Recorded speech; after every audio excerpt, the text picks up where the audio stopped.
Hello and welcome back to the Littlest PetCast. I'm your host James, and today we are looking over the episode The Tiniest Animal Store. Now, you might be thinking this is a bit soon after the release of the last episode, and you would be right, but there is a reason. I have a plan for something. So I am going to be jamming through the next few episodes just to get my plan set up, and I have the time because I don't work at all this week. But that is neither here nor there. So let us begin. I think I said the name of the episode already, but just in case, we're going over the episode The Tiniest Animal Store. Alright, let's do this. I am not a fan of this episode. I'm not a big fan of this episode. So let's get started. So a fancy looking car pulls up to Littlest Pet Shop. A man walks in saying he's a TV producer who has hit shows such as I only remember 3 of the 4, and it's the Grady Bunch, Tuna Casserole, and his personal favorite of Throw It on the Wall and See What Sticks. He needs a birthday present for the pot-bellied pig of an actor, and Blythe begins helping, but the guy yells, but he's on the phone. It's that classic, miscommunication kind of thing, and that's gonna be a joke for the whole episode. I am not enthused at all by this episode. So he asks Blythe's opinion, and actually asks her because he was on the phone before. When she helps, she yells, "Okay, When she helps, he yells to his phone again, and I am sorry for the approach most of this episode is going to take, of just me being exhausted by this episode. I am sorry. So while distracted, Russell and Vinny come up to Blythe to settle an argument about who's taller. Russell thinks it's unfair that Vinny is counting his tail and walking on his hands, but Vinny rebuts this by saying if Russell can count his quills, Vinny can use his tail. I thought Vinny was taller anyway, but mainly due to the hair scale things that he has. I don't know. But Blythe tells them she's with a customer. The TV producer asks what's up, and Blythe lies and says she's on the phone as well, but I forgot my earpiece. Trying to play it off like that. And the producer, who has a name, I did not get it until midway through the episode, because I am just not that enthused by this episode enough to go back much. So his name is Dick Von Pat. So he says that he thought she was talking to the animals, but laughs it off. And then he gets an idea. He tells the person on the phone about a show where a girl works at a pet store and can speak and understand animals, called The Tiniest Animal Store. So that right there is what gets me unenthused about this. That right there is it's the main component of why I don't like this episode. And I just as the episode progresses, it only gets worse. I'm sorry. I just need to get this episode out of the way. I need to rip it off like a Band-Aid. So let's keep it going. So the producer is looking around the play area and thinks it's inspired while describing the show about how, like, oh, like, yeah, the girl can't tell anyone because people think she's weird, and it's like fun, and I don't know how I got 5 pages of notes out of this either. Of all of the episodes where something could go wrong, it has to be this episode. I recorded 3 more minutes, but I stopped, and then I realized that this went out on me somehow, and I'm just going to pause now to see if it did it again. It did not, so let's keep going. So he even says that, like, we won't need writers because the scripts write themselves. Maybe that's what happened with this episode. Maybe no writer, like, looked this over. Or, I don't know. Like, my personal theory is that, like, my own personal theory on how most of the episodes got written were that the writers would light up and write then.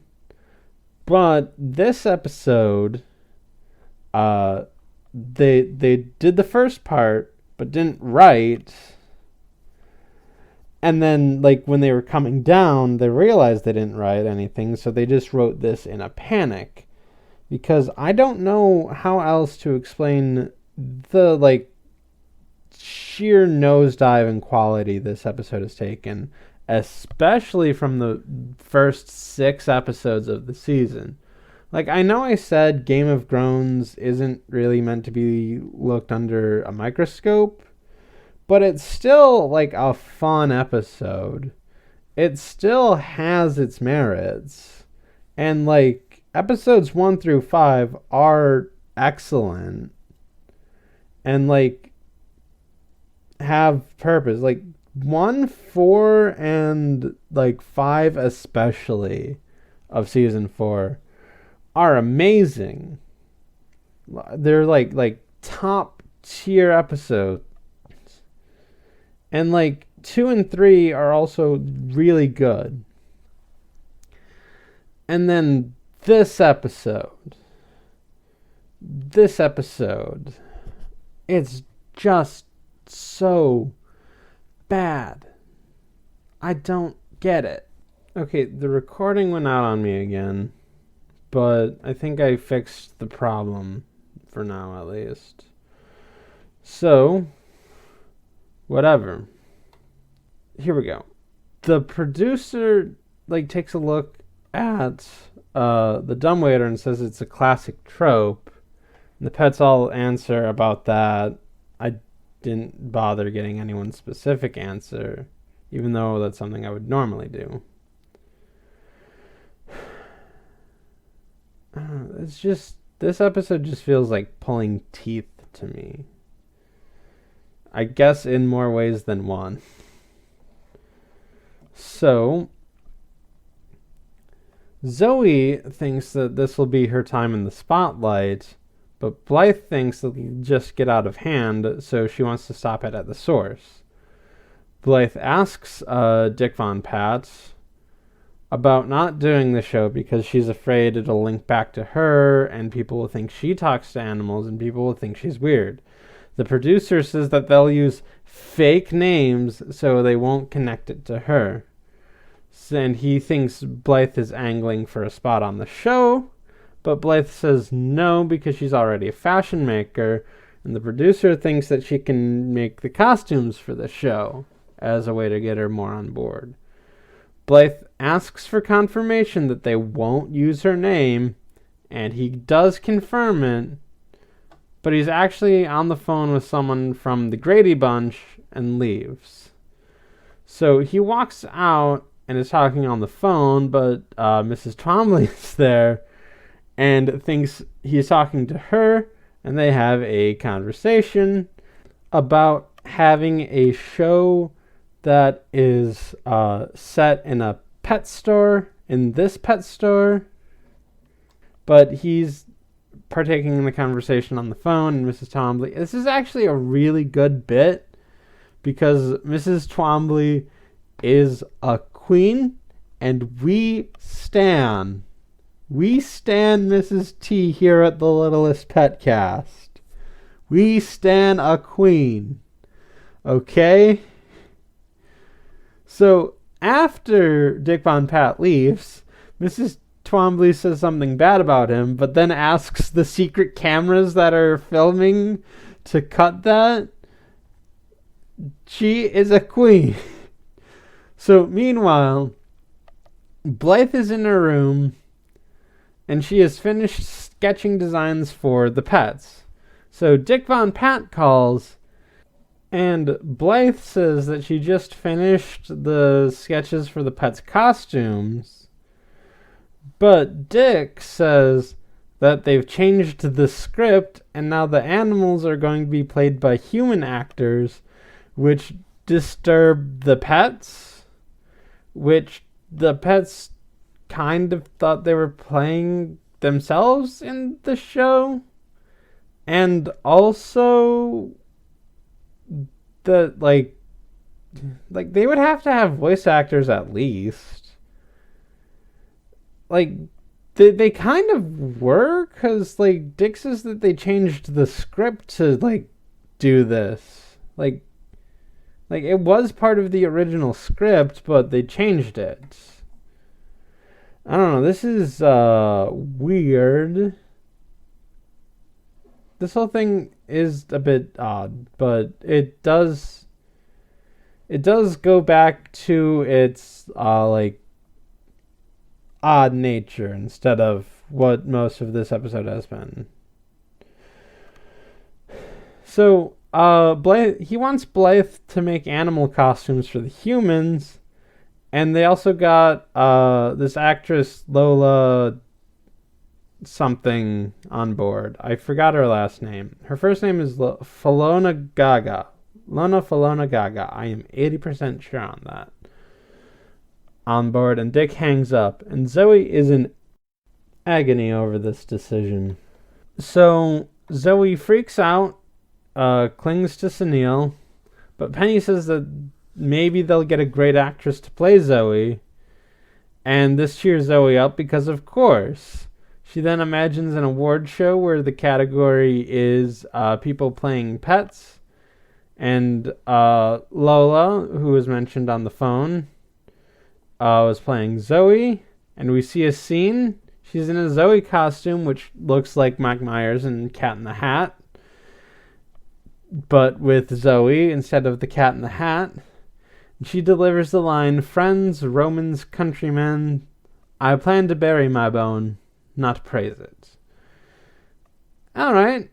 A little delightful nod to Shakespeare there. Let's keep going it. So Lola wins, and she and Zoe are excited, and Zoe licks Lola, but it turns out she's just licking Sunil in real life. And like, that scene was kind of good, but it just gets sucked out when Zoe says, "Only a truly fabulous actress can play someone as fabulous as myself." And that's just kind of what I don't like about this episode. It's way too self-congratulatory at times. Like, "Oh, this is such a great show idea. Let's tell everyone how great a show idea this is. Oh, I'm such a great actress. Let me use my character to tell people how great an actress I am." It's just so... I don't like this. It's way too, like full of itself. It's just very self-congratulatory in a moment that doesn't deserve it. Like, this entire episode is just like self-congratulatory, and a mess. I'm sorry. Meanwhile, Mrs. Twombly is dressed to the nines because she thinks she's on a TV show, and she's playing it up as such. And then, like, a customer comes in, and she helps the customer, and then turns to the camera, or where she thinks the camera is. It's amazing. I love this scene. I love this scene. She turns back to where she thinks the camera is and addresses her policy. And the customer just leaves because she's being weird. But this is amazing and I love it. I can't believe I forgot about this shining beacon in the middle of this, like, cold, dark, lifeless episode that really just, like, I don't know, makes me not as sad about watching this episode, but there are a lot of little moments that feel like this moment, but they all get swallowed in the darkness of just how uninspired, like, self-congratulatory, and just badness of this episode. So Blythe is working in the pet shop when Dick Von Pat appears through the dumbwaiter, which, why was he in Blythe's room? That's weird. That's also, like, the only stop, I believe, which is also a bit weird for a dumbwaiter. But I don't know what this building used to be.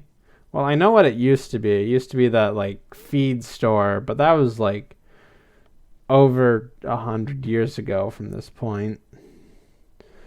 But whatever. So he says, "You are fired," but he's on the phone. But Dick actually has good news for Blythe, and that they greenlit the pilot. Blythe looks at the title and sees that it still refers to herself and her real life. So she yells about this, and Dick agrees to take it out and asks if they're cool. Blythe says they are and apologizes for overreacting.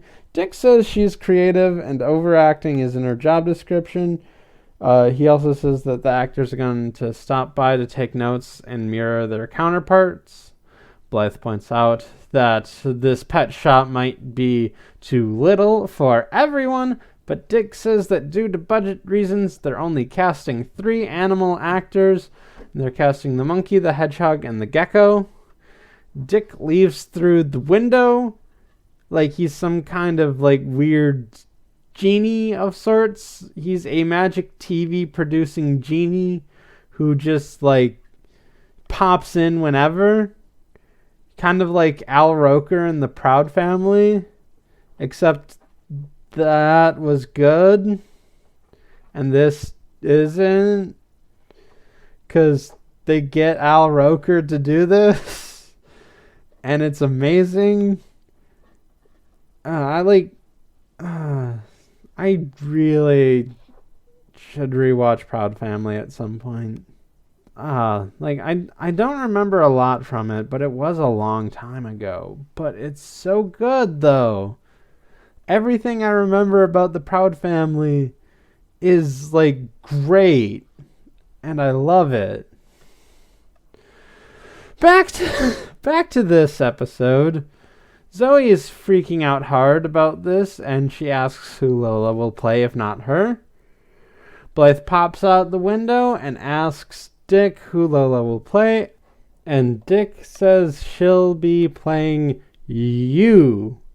Not you, Jerry, which is the funniest part of this gag, because it's in reverse, and it's one of the only funny bits of this gag, despite it lasting the entire episode. Let's go back to a gag that's actually funny. Mrs. Twombly still thinks she's on a TV show, and she hears someone come in. She talks to the camera about this. And she notes the appearance of the producer, who's there with the actors, and asks how long this show's gonna last. When Dick says, "I don't know," Mrs. Twombly asks how she's doing. And she thinks she can spice things up by breaking out her kung fu quilting. She does a little demo in her ball gown, and the cast and Dick freak out. Mrs. Twombly is a queen. She can do kung fu in an elegant ball gown. We stan. We stan. Yes. Okay. So Dick and the actors, Lola, Gary, Bob, and Zelda, come into the play area and introduce them to Blythe and the pets who they will be mirroring. Blythe asks, if they aren't playing us, why do they need to study us? Dick clarifies that they need to know what a non-specific girl and non-specific pets do in a non-specific pet shop. This guy's a genie, a monkey's paw style genie of like TV production. And I will say that. So, the actors begin taking notes. Pepper complains about not having comedy without her. Penny complains about the lack of a cute character without her, and Sunil joins her on that without him. So he says that they don't know what they're doing if they're not casting her. But Russell then says, no need for sour grapes. I mean, they cast me just fine. Handsome, rugged, fearless. However, when Russell approaches Gary, he gets scared.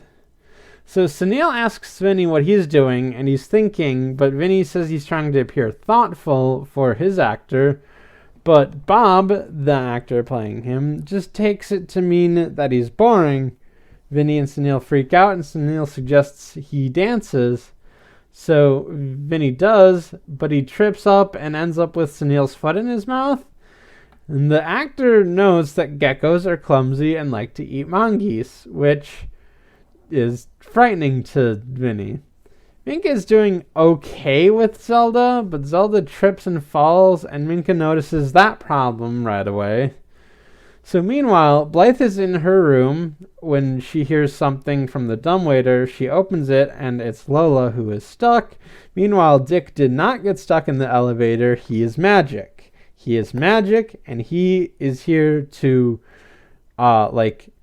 hurricane through Blythe's life. That is my headcanon for this episode. It's a lot better than the headcanon I came up with from the previous worst episode of the series. Well, no, that's actually really good, but it's a lot less frightening or into it. Man, that whole thing is another thing. I'm saving all of that for the end of the episode. So, Lola says that she's method, so she has to, get in the head of the character that she's playing. This should alarm Blythe because she's not playing Blythe, or so says Dick. But it doesn't. But Lola sits down at Blythe's desks and looks through her sketches and compliments them. Blythe accepts the compliments, and Lola goes off on how she likes playing talented people like Blythe. So she asks Blythe, are you married? What's your favorite food? What nightclubs do you go to? Blythe says that she's too young to go to nightclubs. And Lola has a freak out about how she's playing a child. But then it's like, oh, of course I'm playing a child because I look so young compared to my real age, which you don't know and shouldn't ask. Do you have any concealer? And Blythe is annoyed by this. So the pets come up through the dumbwaiter and complain about their actors, but Zoe huffs and says at least they're in it, although they're not doing a great job thus far, Zoe. If they cast you, it would probably not work as well, and you would be even more furious. But Blythe says not now, and Lola thinks it's cool that, it seems like Blythe actually talks to them and compliments her method. So, TV Genie Dick comes in out of nowhere and tells Lila about a fitting at the studio. Blythe gives Dick her costume ideas, and he's like, oh yeah, that's great, and he pockets them, but he doesn't look at them. So Dick tells Blythe that the executives liked it. They need to tweak a few things about the script. And, like, one of the things is hit it with a funny hammer. But they loved it. Blythe looks at the script and sees that they have added to the title based on the life of Blythe Baxter, who works at the Littlest Pet Shop, and is understandably upset. Dick says that the execs think people will tune in more if they know it's based on a real-life person. But Dick says that she can still stop it if she wants to, and that dress rehearsal is tomorrow. Blythe says that he just said she can stop it, and Dick says they aren't doing it today. More proof he's a genie. He does not understand how time works. He is a TV producing genie who just magics in and stuff. So he invites Blythe and the pets to come down for dress rehearsal, and if all goes well, they'll shoot the pilot the next day. Roger comes out in his uniform and asks, "What did he just say?" Which is a good joke, and I love it. Although it is Roger we're talking about, and every moment with Roger is basically gold. It's amazing, and I love it. So Blythe is at dress rehearsal with the pets, and there's an audience. Like, I don't know how TV production works, but I don't know how many people come down to dress rehearsal that's not Saturday Night Live. Or maybe it is. I don't even know that much. Like, I only know, like, Saturday Night Live does dress rehearsal because of, like, various stories I've heard from SNL alum who like were on late night shows and did interviews and stuff like that. So whatever. It seems weird that there'd be like a casual audience for a dress rehearsal. Like, I'm assuming there would be like, I don't know, more executive types or like people checking it out, seeing what's up, spying on the competition maybe. It's weird. I don't know. So Blythe complains about how they didn't get the characters right and it's not supposed to be based on them, which seems like two opposing ideas. But Blythe is grateful for the opportunity to do costume designs. But Genie Dick says that they went with someone else, and that's showbiz. And then, oh dear. Oh dear.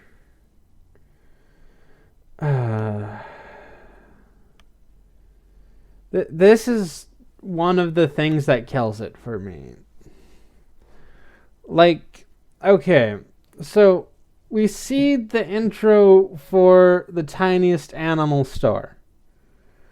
Like, I know that the pets and Blythe aren't supposed to like this. And the rest of the show. But in their attempt to try to be bad, they just went so bad that it's not even enjoyable.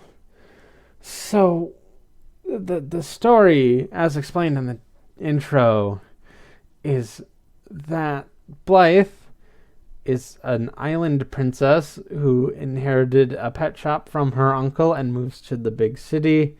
And is a fish out of water, and she gets zapped by aliens, which allows her to speak to animals, and the animals love that Cat in the Hat quality to the costumes.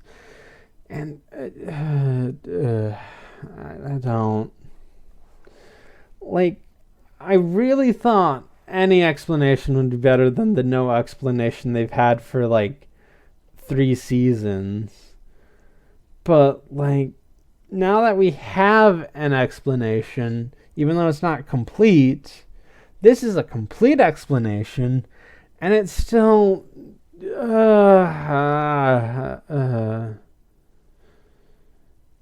I don't like this episode. I really don't. This is how all of the like good gets lost, because like this is just the like sticking point. This is like the sore thumb of an otherwise decent looking hand. No, this is like the cancer thumb of an otherwise decent looking hand. Because it's just... So the show starts, and Vinny, the character in the show... Oh, dear. It makes sense when writing notes to just put Vinny in quotation marks and the characters in quotation marks. So I'm just going to say the characters' names as they are, and then I'll add real when necessary. So the show starts, and Vinny complains about not having any mongoose to eat, and Russell says he's a good bodyguard because he scared all the mongoose away. Or he says mongooses. And Vinny is mad because that was his dinner, and also it's mongoose. So Minka stumbles in, and Blythe comments on her accident proneness, and Minka looks at the camera for Oz. And Blythe says that being here is nice, but it impedes on her dream of being an actress. And okay, to get this far, Dick needs to be a genie. So the premise is an island princess who moves to the city and is a fish out of water, who gets a pet shop, who then meets aliens to talk to animals, and then she also wants to be an actress.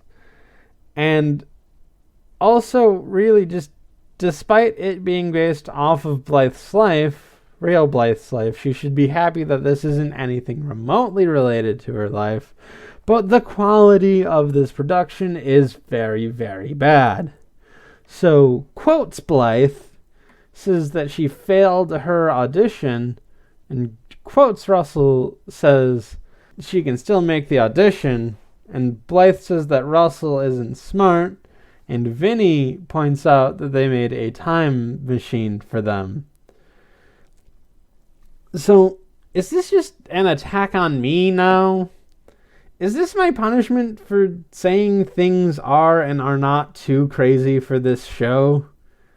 Is it I don't know, do they know, is Dick a real genie and they know I was weirding out as I was watching it, as it was airing, sort of, and they want to make this the most miserable experience for me because we'll show him crazy things that aren't crazy and make it uninteresting.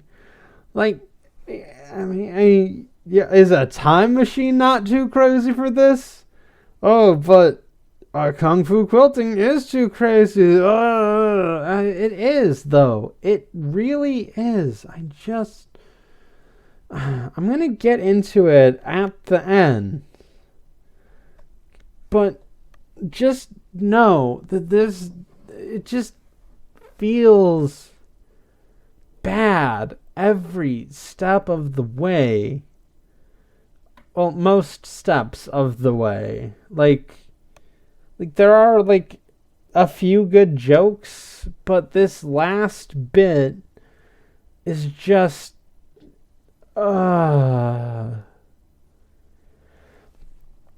So they cut production, so everyone takes 5, and then back with the real Pats and Blythe. Zoe says she's glad she's not in it, and Blythe points out that this is awful, and she should have stopped this, but designing the costumes was too good of an opportunity to pass up, which is fair.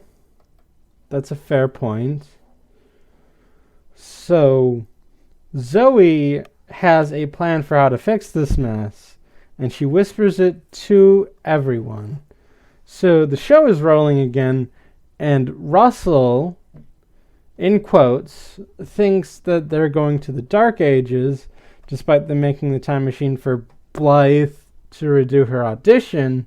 So he brings a flashlight, but it's an umbrella, and Blythe points out to Russell, but Russell says he knows, and he's actually super smart and organized. Lola breaks character and says those aren't the lines, and Gary says he's reading off the teleprompter, And then he explains the theory of relativity and its history as Russell. Meanwhile, Vinny wants to get some mongoose to eat before they head out, but Vinny and Sunil pose for a photo and somehow send it to Bob. I don't care. Maybe everyone just knows every phone number psychically. I don't know. I don't care. That would make that other episode make sense, but I don't care. And they send it to Bob, who sees it and realizes that geckos and mongoose are BFFs. And Minka says she got back from the hospital again, but real Minka interrupts and starts causing a ruckus. Penny comes over and scares Gary while Minka grabs Lola's wig and runs around, knocking over the time machine and the set, while Bob and Lola chase Minka as Penny chases Gary, and the two sides collide into Zelda, and then Pepper blasts them with her scent, and Dick calls cut, which is weird because he's a producer, not a director, and he says that the show is ruined. Blythe, quotes, apologizes, and then Dick asks her to leave. When she doesn't comply, he says to leave again. And she says, I'm sorry, I didn't know if you were talking to me or your phone because I never do, which is the second funniest bit in this. And Lola, who seems pretty chill about everything that just happened, approaches Blythe and says sorry that the show didn't work. Blythe says she isn't, and that she's more upset about not having her costumes used. But Lola says that they are, because she passed them off to a costume designer and they want to give Blythe an internship, and Blythe is excited. So, yay. I mean, this would be good, but it's just in this void of terribleness. Like, normally I'd be congratulating it, but even this seems hackneyed at this point. So, at Littlest Pet Shop, Mrs. Twombly is complaining about having to be interesting all the time. Blythe asks if she's alright, and then Mrs. Twombly says, please, Blythe, you're standing in my key light. We stand a queen! Mrs. Twombly is amazing. You all should love her. She is a queen.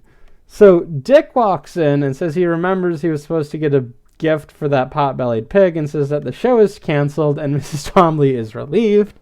Blythe asks if they didn't like it, and Dick says the executives found it too ridiculous. Who would believe that a girl would talk to pets? And he laughs in a way that makes me feel uncomfortable and leaves. Blythe says not us, and she and the animals look into the actual camera over a laugh track, which ends the episode, which stings. It is not great. I don't like it. Oh boy. So as I said, this is probably the worst episode in the series. Like, I know I said before that Terriers and Tiaras was probably the worst episode in the series, but at least that accomplished its goal. It was supposed to make you feel uncomfortable about Blythe getting sucked into the world of pageantry, and it did that. I'm just not a big fan of that kind of episode, especially when every other episode up until that point is not like that. This, I'm not sure what it's trying to accomplish, but it's obviously failing at that. It's misguided self-congratulations at best, and it's a mean-spirited response to some forms of criticism at worst. And also, like, when I say things like, by season 3, shrinking magic doesn't seem weird to me because Kung Fu quilting exists, like, when I say, like, the show is generally outlandish and weird at times, it's not even that much of a criticism. It's, like, it's weird, yes, but it's not bad. It gives the show a personality and a sense of uniqueness that, like, makes it stand out. Like that, the spirit of its weirdness is what made me want to do this podcast in the first place. And this episode is just like, all that weirdness? Well, here it is on full display.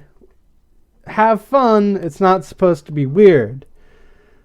It's very, very just bad. It's so bad. Like, there are like a few good bits in this, but it's just too surrounded by like whatever like horrible thing this episode is. It's like meant to prove something I don't understand, and it doesn't prove anything. It just drains the life out of me. It is not at all fun. Okay, it's partially fun. Parts of it are fun. Mrs. Twombly is fun. That one bit with Roger is fun. Everything else, like, there are like a few decent things, but it's mostly just bad, and I don't want to talk about this episode anymore.